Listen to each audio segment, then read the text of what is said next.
علیکم ورحمۃ اللہ وبرکاتہ۔ ان الحمد للہ نحمده ونستعینه ونستغفره ونؤمن به ونتوکل علیہ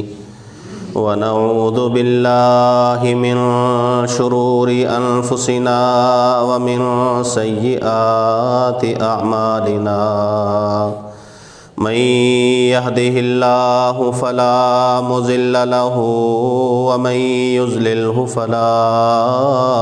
هادي له أشهد أن لا إله إلا الله وحده لا شريك له وأشهد أن محمدًا عبده ورسوله يا أيها الذين آمنوا اتقوا الله حق تقاته ولا تموتن إلا وأنتم مسلمون يا أيها الناس اتقوا ربكم الذي خلقكم من نفس واحدة وخلق منها زوجها وبث منهما رجالا كثيرا ونساء واتقوا الله الذي تساءلون به والأرحام إن الله كان عليكم رقيبا يا أيها الذين آمنوا اتقوا الله وقولوا قولا سديدا يصلح لكم أعمالكم ويغفر لكم ذنوبكم ومن يطع الله ورسوله فقد فاز فوزا عظيما أما بعد فإن خير الحديث كتاب الله وخير الهدي هدي محمد صلى الله عليه وسلم شر الأمور محدثاتها وكل محدثة بدعة وكل بدعة ضلالة وكل ضلالة في النار إن الله وملائكته يصلون على النبي يا أيها الذين آمنوا صلوا عليه وسلموا تسليما اللهم صل على محمد وعلى آل محمد كما صليت على إبراهيم وعلى آل إبراهيم إنك حميد مجيد اللهم بارك على محمد وعلى آل محمد كما باركت على إبراهيم وعلى آل إبراهيم إنك حميد مجيد أعوذ بالله السميع العليم وبوجهه الكريم وسلطانه القديم من الشيطان الرجيم من همزه ونفخه ونفثه بسم الله الرحمن الرحيم سبحان الذي أسرى بعبده ليلا من المسجد الحرام إلى المسجد الأقصى الذي باركنا حوله لنريه من آياتنا إنه هو السميع البصير۔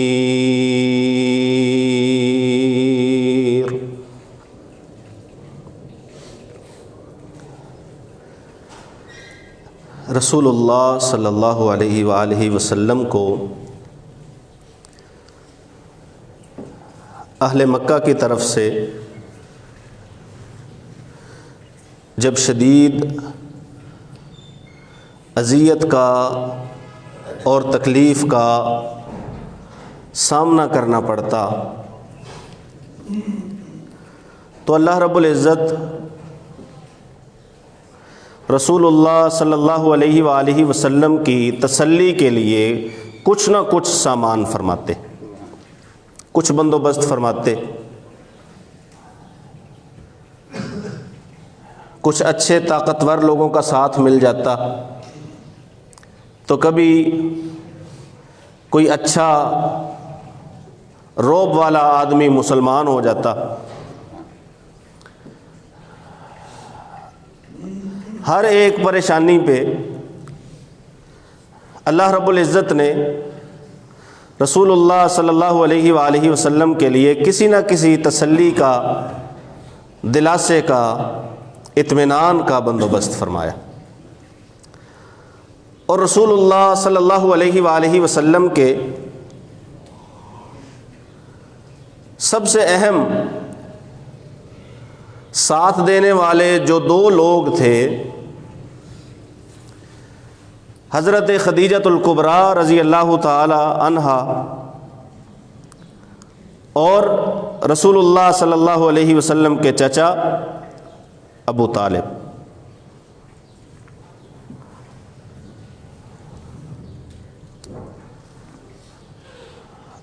کافروں کی ہر بات کا جواب کبھی نرمی کے ساتھ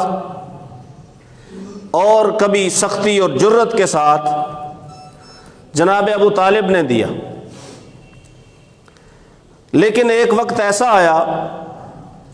کہ ایک ہی سال میں یہ دونوں شخصیات اس دنیا سے گزر جاتی، اور اس سال کو تاریخ اسلامی میں عام الحزن، غم کے سال کے نام سے یاد کیا جاتا ہے کہ وہ غم کا سال ہے، عام الحزن ہے۔ پریشانیاں، تکلیفیں، اذیتیں، مصائب، مشکلات وہ تو ہر دن تھے، اور یہ جو نبوت کے 10 سال گزرے ان سب میں اذیتیں، تکالیف، پریشانیاں وہ سارا کچھ تھا، لیکن اس سال دو رسول اللہ صلی اللہ علیہ وسلم کے بڑے ساتھ دینے والے، اور جن کی وجہ سے رسول اللہ صلی اللہ علیہ وآلہ وسلم کی تسلی ہوتی، آپ کی ڈھارس بنتی،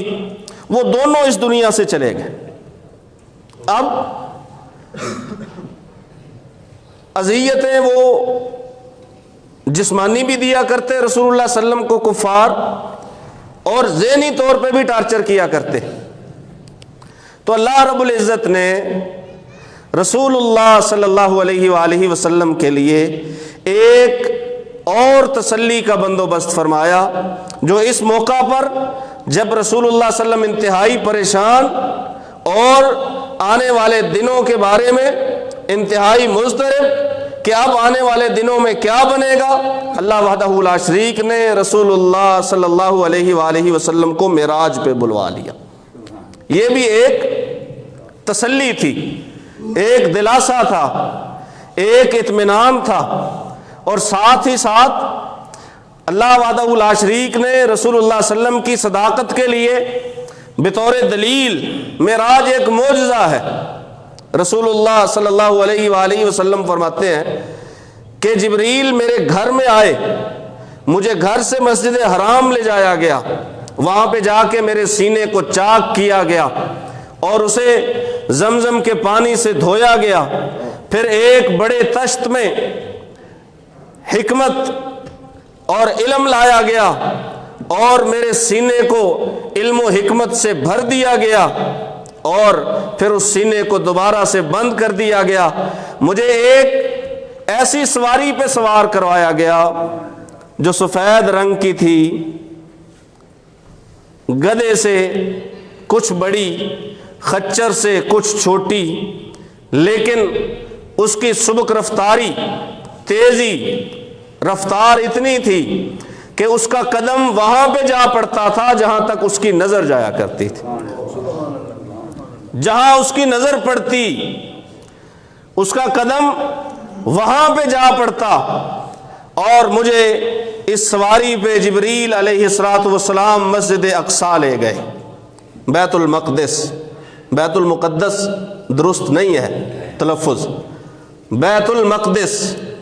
مجھے بیت المقدس مسجد اقصی لے جایا گیا، اور وہاں پھر میں نے، یہ روایات میں اختلاف ہے، بعض نے کہا ہے کہ رسول اللہ صلی اللہ علیہ وسلم جب آسمانوں سے واپس آئے تو اس وقت مسجد اقصی میں انبیاء کی امامت کروائی۔ بعض روایات میں ہے کہ نہیں، جاتے ہوئے وہاں پہ سواری کو اس پتھر کے ساتھ باندھا گیا جہاں پہ پچھلے انبیاء اپنی سواریوں کو باندھا کرتے تھے،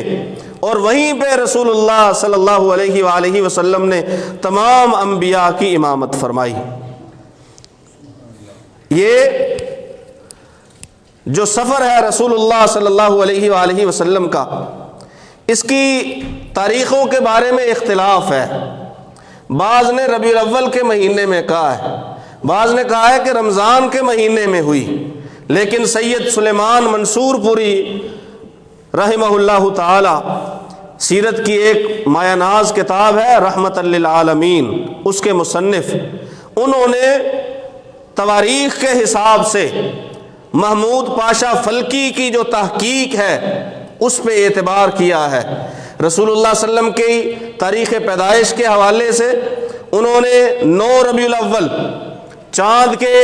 ایک بڑے محقق کی تحقیق کے مطابق لکھا ہے کہ 9 ربیع الاول رسول اللہ صلی اللہ علیہ وسلم کی پیدائش کا دن ہے،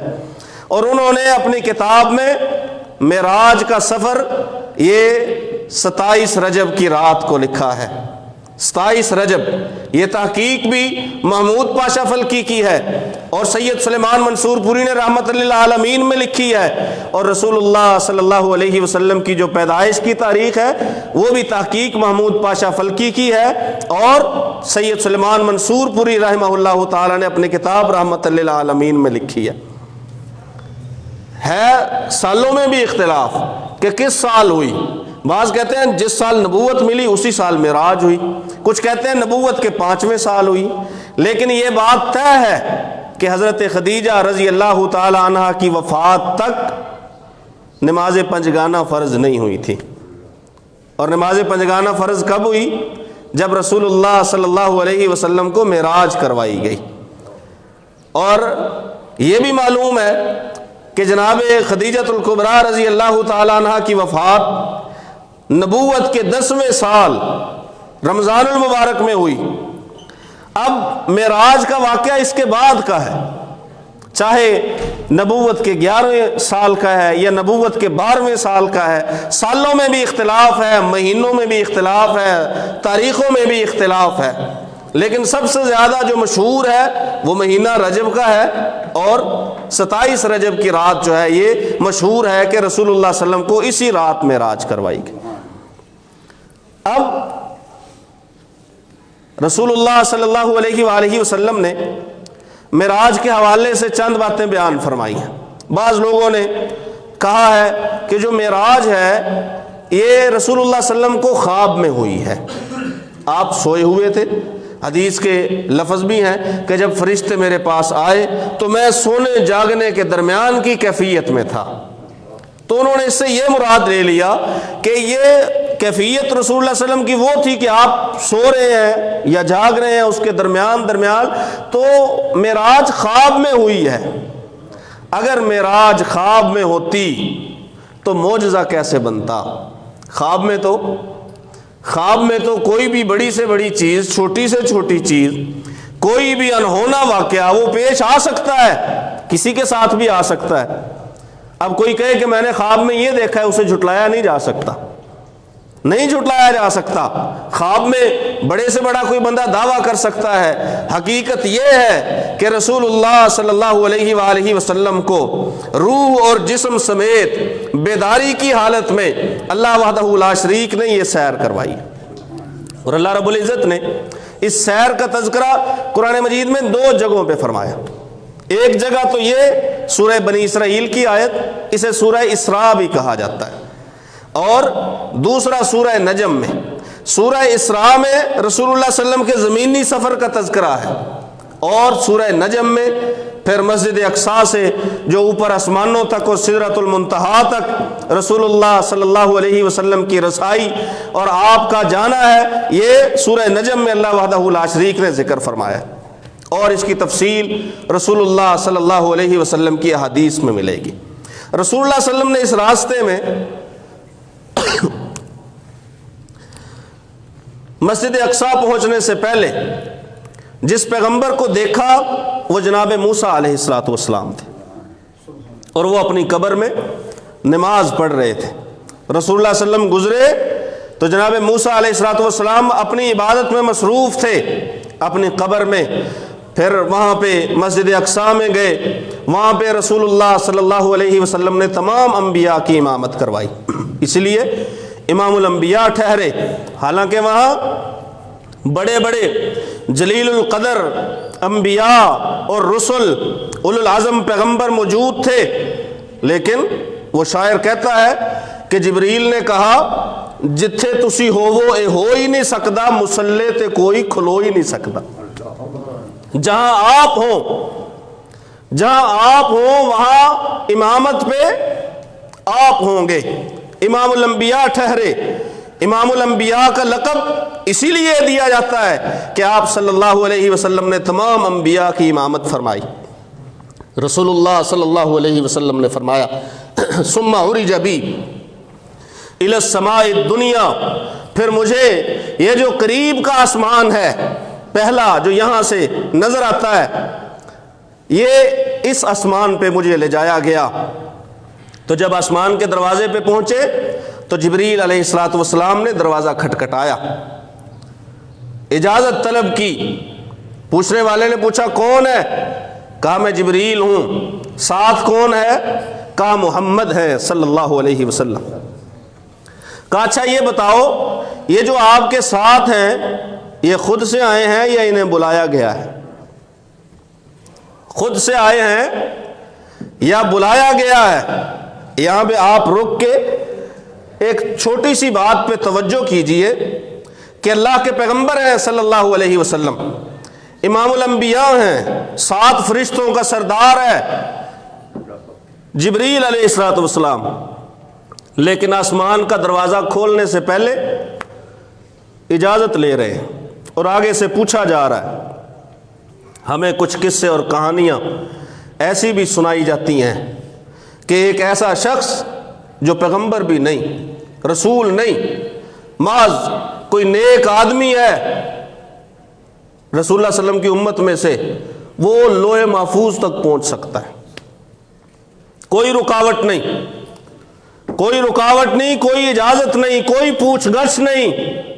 اس کی پہنچ اتنی ہے۔ اور میں عموماً یہ بات کیا کرتا ہوں کہ بعض فضائل ایسے ہیں جنہیں اللہ وحدہ لا شریک نے یا اللہ کے پیغمبر نے بعض شخصیات کے ساتھ جوڑ دیا، یا راتوں کے فضائل ایسے ہیں جنہیں اللہ اور اس کے رسول نے کسی بھی رات کے ساتھ جوڑ دیا۔ جب آپ دیکھو نا کہ کسی اور مہینے کی فضیلت بیان کرتے ہوئے رمضان المبارک کو پیچھے چھوڑا جا رہا ہے یا اس کی فضیلت کو بھی کراس کیا جا رہا ہے تو آپ سمجھ لو کہ بات غلط ہے۔ اگر کسی رات کی فضیلت اس قدر بیان کی جائے کہ آپ کو اس کے مقابلے میں لیلۃ القدر جو ہے وہ چھوٹی ہلکی محسوس ہونے لگے تو آپ سمجھو کہ یہ بیان کرنے والا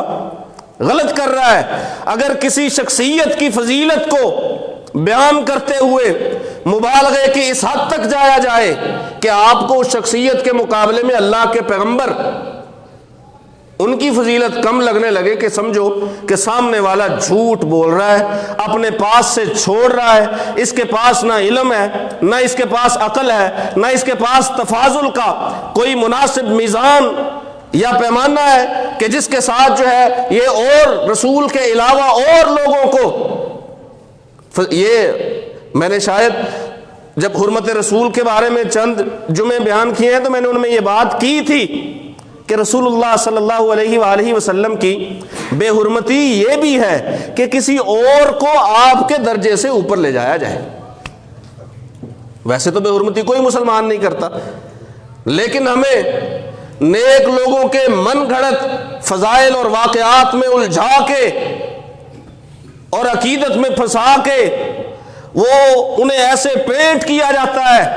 کہ ان کے پاس اللہ جانے کون کون سے اختیارات ہیں، کہاں بیٹھے یہاں پہ ہیں اور تبدیلیاں لوح محفوظ میں کر رہے ہیں، بیٹھا ادھر ہے تبدیلی لوح محفوظ میں۔ یہ کب کی باتیں ہیں؟ جب وہ بندہ زندہ تھا، وہ نیک آدمی زندہ تھا۔ اچھا چلو زندہ تھا،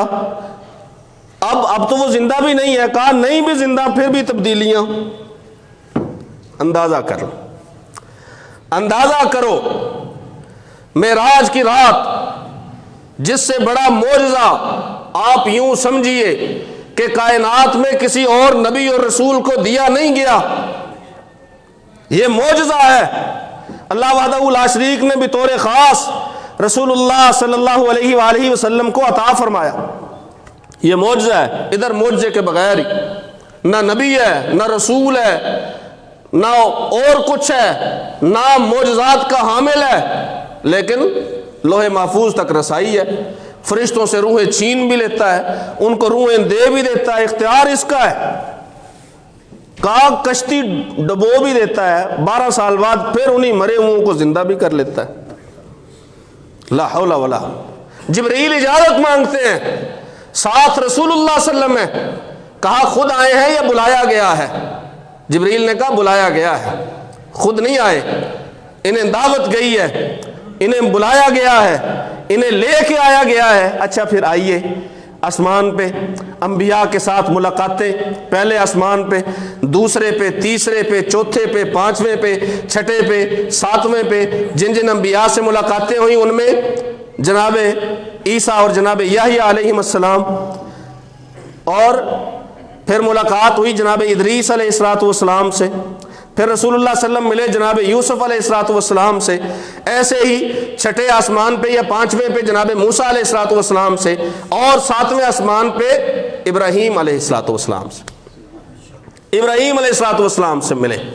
اب معراج پہ ایک تو تحفہ اللہ وحدہ لا شریک نے رسول اللہ صلی اللہ علیہ وسلم کو دیا ہے، وہ تو سب کو پتا ہے کہ اللہ رب العزت نے 50 نمازیں فرض کی،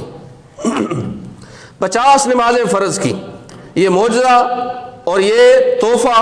اللہ وحدہ لا شریک نے رسول اللہ صلی اللہ علیہ وسلم کو دیا، 50 فرض کی۔ خیر رسول اللہ صلی اللہ علیہ وسلم بعد میں جاتے رہے اپنی امت پر تخفیف کے حوالے سے کہ اس میں تخفیف کیجیے، اور مشورہ تھا جناب موسیٰ علیہ السلام کا کہ آپ جائیے اور کچھ جو ہے نا اس میں تخفیف کروائیے، یہ بڑا مشکل ہے کام۔ چنانچہ 5 رہ گئیں تو رسول اللہ صلی اللہ علیہ وسلم نے فرمایا اب میں نہیں جاؤں گا، مجھے حیا آتی ہے کہ میں اتنی بار ہو آئے ہوں، اب میں نہیں جاؤں گا، بس 5 کے بعد اب کیا جاؤں؟ تو اللہ وحدہ لا شریک نے فرمایا کہ میں نے 50 لکھی ہوئی تھی، فرض کرنی تھی، سو میں نے 5 کی ہیں، لیکن ثواب میں 50 کا ہی دوں گا، ثواب 50 نمازوں کا دوں گا۔ ایک تو یہ تحفہ ہے۔ تو ابراہیم علیہ السلام کے پاس رسول اللہ صلی اللہ علیہ وسلم ٹھہرے، انہوں نے پوچھا کون ہے؟ کہا محمد ہیں صلی اللہ علیہ وآلہ وسلم۔ اچھا ایک اور بات، جیسے پہلے آسمان پہ اجازت مانگی ہے نا، ویسے ہی ہر آسمان پہ اجازت کے مرحلے سے گزرتے رہے، دوسرے پہ بھی اجازت مانگی، تیسرے پہ بھی، چوتھے پہ وہی سوال جواب ہوا، اور پھر خوش آمدید کہا گیا۔ تو ابراہیم علیہ السلام نے کہا کون ہے؟ کہا محمد ہیں صلی اللہ علیہ وآلہ وسلم۔ تو انہوں نے کہا کہ پہلی بات تو یہ ہے کہ اپنی امت کو میری طرف سے جا کے سلام کہنا، میری طرف سے اپنی امت کو جا کے سلام کہنا، یہ اس امت کی فضیلت ہے، اور اس امت کی فضیلت اس قدر ہے، آپ موسیٰ علیہ السلام کے بارے میں اگر تفسیر ابن کثیر کی سورہ اعراف میں پڑھیں کہ انہوں نے کہا تھا اللہ مجھے اس پیغمبر کا امتی بنا دے۔ امت کی فضیلت کو دیکھ کے سن کے موسیٰ علیہ السلام نے کیا کہا تھا؟ پہلے کہا تھا اللہ اس کو میری امت بنا دے، کہا نہیں یہ تو محمد صلی اللہ علیہ وسلم کی امت ہے۔ تو موسیٰ علیہ السلام نے فرمایا تھا اللہ پھر مجھے محمد کا امتی بنا دے۔ کہا پہلی بات ہے اپنی امت کو جا کے سلام کہنا، پھر اپنی امت کو جا کے کہنا کہ جنت کی مٹی بڑی زرخیز ہے، اس کا پانی بہت میٹھا اور فائدہ مند ہے، اگانے والا ہے فصلیں لیکن ہے میدان، اسے باغ تم نے بنانا ہے اور وہیں دنیا میں رہ کے بنانا ہے۔ خالی ہے چٹیل میدان، اسے باغ بنانا ہے، اس میں پودے لگانے ہیں، درخت گاڑنے ہیں۔ درخت کیسے گاڑیں گے؟ کہا اپنی امت کو کہیے کہ سبحان اللہ کہیں، الحمدللہ کہیں، اور فرمان بھی ہے رسول اللہ صلی اللہ علیہ وسلم کا،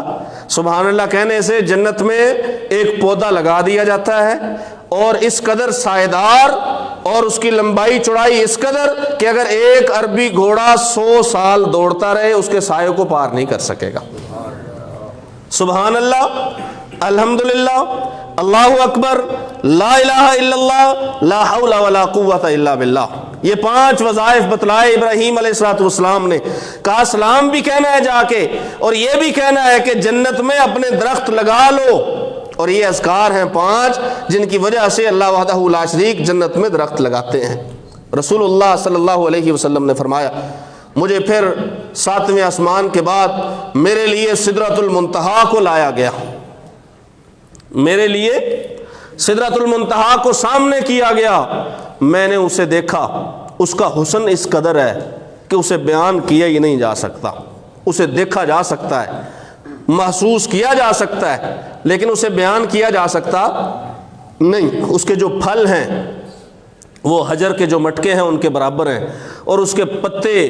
وہ ہاتھیوں کے کانوں کی طرح ہیں، اور اس کے نیچے جڑوں میں سے 4 نہریں جو ہے وہ نکلتی ہیں،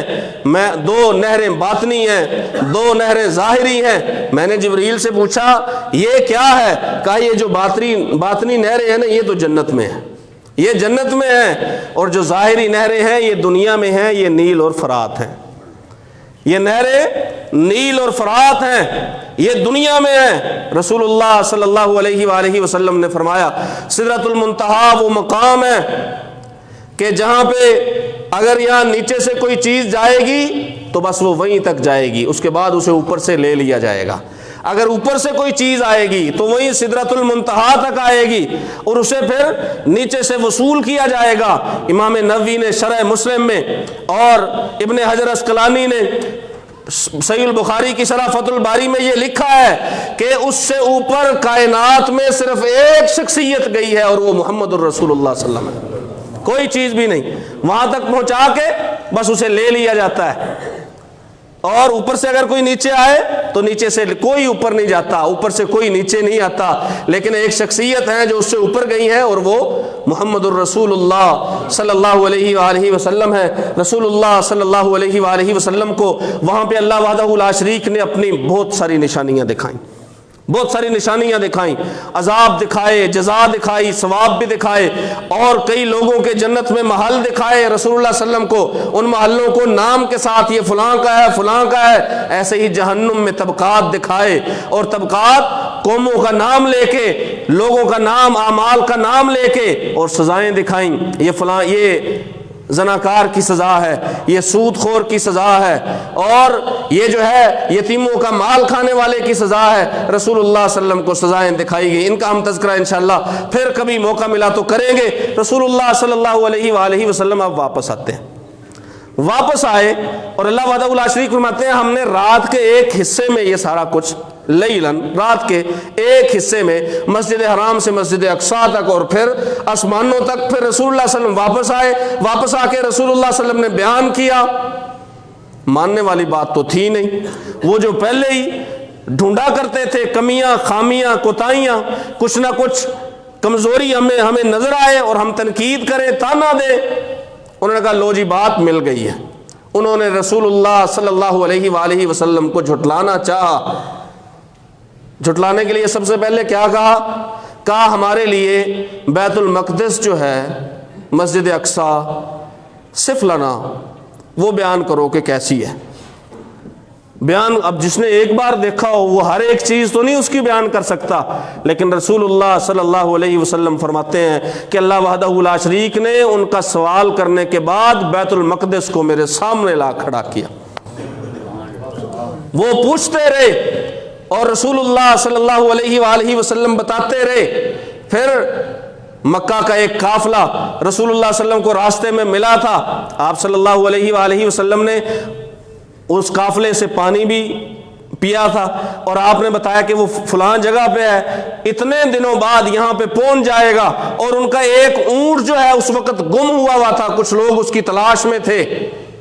تو جب وہ قافلہ آیا تو اس نے بھی آ کے تصدیق کی۔ ابو جہل ابو بکر صدیق رضی اللہ تعالیٰ عنہ کے پاس چلا گیا، کہا بتاؤ بھائی، کوئی بندہ آ کے کہے کہ میں رات کے کچھ حصے میں گیا بھی ہوں، آیا بھی ہوں، مسجد اقصیٰ اور آسمانوں کی سیر کر کے آؤں، مان لو گے؟ مان لو گے؟ کہا کس نے کہا ہے؟ کہا تمہارے پیغمبر محمد صلی اللہ علیہ وسلم، تمہارے ساتھی نے، تمہارے ساتھی محمد نے کہا ہے۔